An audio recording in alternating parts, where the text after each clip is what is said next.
তুমি যদি যে কোনো কাজে সাকসেস হতে চাও, যে কোনো কাজে সাকসেস হতে চাও, ধৈর্য থাকাটা মাস্ট বি ইম্পর্টেন্ট। যে কোনো কাজ, তুমি পড়াশোনা করবো, পড়াশোনা করতে করতে তোমার কাছে অনেক বিরক্ত লাগবে, পড়তে ভালো লাগবে না, তারপরে তোমাকে ধৈর্য ধরে পড়াশোনা চালিয়ে যেতে হবে। তাহলেই দেখবা একটা সময় তোমার কি হবে, সাকসেস আসবে। ঠিক আছে?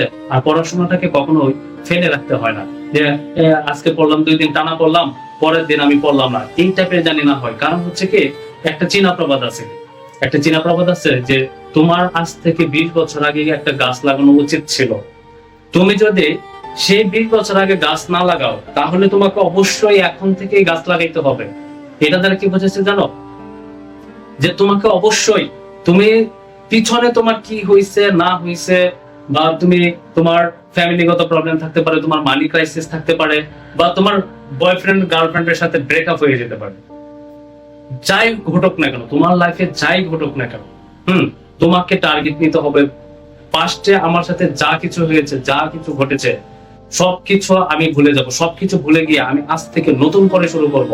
পিছনের যা আছে, 20 বছর আগে যা হয়েছে হয়েছেই, আমি এখন কি করতেছি সেটাই আমার কাছে মোস্ট ইম্পর্টেন্ট। আমাকে আমার কাজ চালিয়ে যেতে হবে। আমার পরীক্ষা আর মাত্র 40 দিন বাকি আছে। এই 40 দিন আমি কিভাবে পড়বো, সেই রুটিনটা তোমাকে অবশ্যই ফলো করতে হবে। রুটিন তোমাকে রোডম্যাপ করে ফেলতে হবে।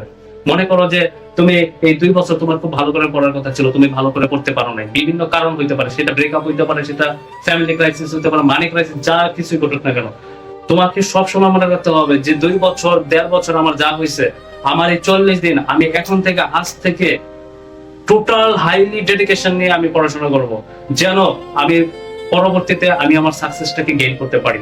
এটাই জীবনের সব থেকে স্ট্রং ডিসিশন হওয়া উচিত। একটা জিনিস মনে রাখবা, আমাদের ডিসিশন, 1 মিনিটের ডিসিশন আমাদের পজিটিভ মাইন্ড করে নিয়ে আসতে পারে, আমাদের মাইন্ড চেঞ্জ করে দিতে পারে। পজিটিভ মাইন্ড এত পাওয়ারফুল, তুমি সেটা একবার ট্রাই করে দেখো। তুমি তোমার মাইন্ডকে পজিটিভ দিকে নিয়ে আসো, যে না আমি পারবো, আমাকে পারতে হবে, আমার কাছ থেকে পড়াশোনা করতে হবে।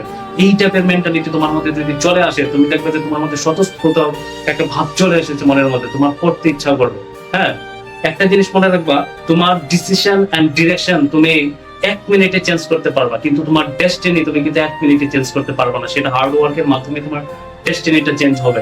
তোমাকে সেই ডেস্টিনি চেঞ্জ করতে গেলে তোমাকে অবশ্যই হার্ড ওয়ার্ক করতে হবে, কনসিস্টেন্সি বজায় রাখতে হবে। ঠিক আছে? আমি আজকে বললাম, কালকে বললাম 10 ঘন্টা, আজকে বললাম 10 ঘন্টা, পরশুদিন 10 ঘন্টা, তারপরে 7 দিন আমার আর কনসিস্টেন্সি নাই, আমি আর 3 দিন বই নিয়ে বসলাম না। ভাই, জীবনে কোনোদিন তুমি সাকসেস পাবে না।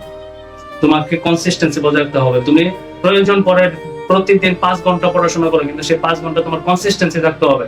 যে আজকে বললাম 20 ঘন্টা, কালকে আমি 7 দিনের মধ্যে আমার কাছে বই নাই, এই ধরনের কোনো কিছু হবে না। মানুষের সবসময় ডিসিপ্লিনড ওয়েতে চলতে হবে, ডিসিপ্লিনটা বজায় রাখতে হবে, তাহলে দেখবে যে তুমি সাকসেস। তুমি এই 40টা দিন তুমি কনসিস্টেন্সি বজায় রাখো, ছোট ছোট স্যাক্রিফাইস করো। যে আগে ঘুরে ফিরে বেড়াইছি, মোবাইল টিপছি, রিলস দেখছি, বিভিন্ন জায়গায় আড্ডা দিতে গেছি ফ্রেন্ডদের সাথে, মনে যা চাইছে তাই করছি। ভাই, এই 40টা দিন তুমি সবকিছু বিসর্জন দিয়ে দাও, যে না, আমি এই 40 দিনে আমি যা হয়েছে এই 40 দিনে আমার জীবন থেকে কিছু জিনিস আমি স্যাক্রিফাইস করে দিলাম মা বাবার মুখে হাসি ফোটানোর জন্য। আমি 40 দিন খুব ভালো করে পড়াশোনা করব এবং ভালো একটা রেজাল্ট আমি নিয়ে আসবো, যেন আমার মা আমার বাবার মুখে আমি হাসি ফোটাতে পারি। তাদের কান্না ভরা চোখ আমি দেখতে চাই না, কান্না ভরা মুখ আমি দেখতে চাই না। আমি তাদের মুখে হাসি ফোটাতে চাই। সেই হাসি ফোটানোর জন্য আমি আমার ছোট ছোট স্যাক্রিফাইসকে বিসর্জন দিয়ে আমি পড়াশোনা করব। একদম স্ট্রং, হাইলি ডিটারমাইন্ড হয়ে আমি পড়াশোনা করব, যে যা কিছুই ঘটে যাক আমি পড়াশোনাটা চালিয়ে যাব। আমাকে ভালো রেজাল্ট আনতেই হবে। যেদিন তুমি তোমার A+ তুমি মনে করো যে রেজাল্টটা নিয়ে আসলা, ভালো একটা রেজাল্ট ক্যারি করলা, তোমার যে মা বাবার মুখের হাসি, সেই হাসি তুমি কোটি টাকা দিয়েও পাবা।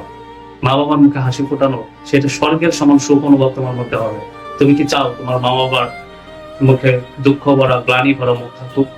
যদি সেটা না চাও, আজ থেকে, এখন থেকে, পাস্টে যা হয়েছে হোক, আমাকে ফিউচার ভালো করতে হবে, আমার ফিউচারের দিকে তাকাতে হবে, আমাকে ভালো পড়াশোনা করতে হবে। এটা সবসময় মনে রাখবা।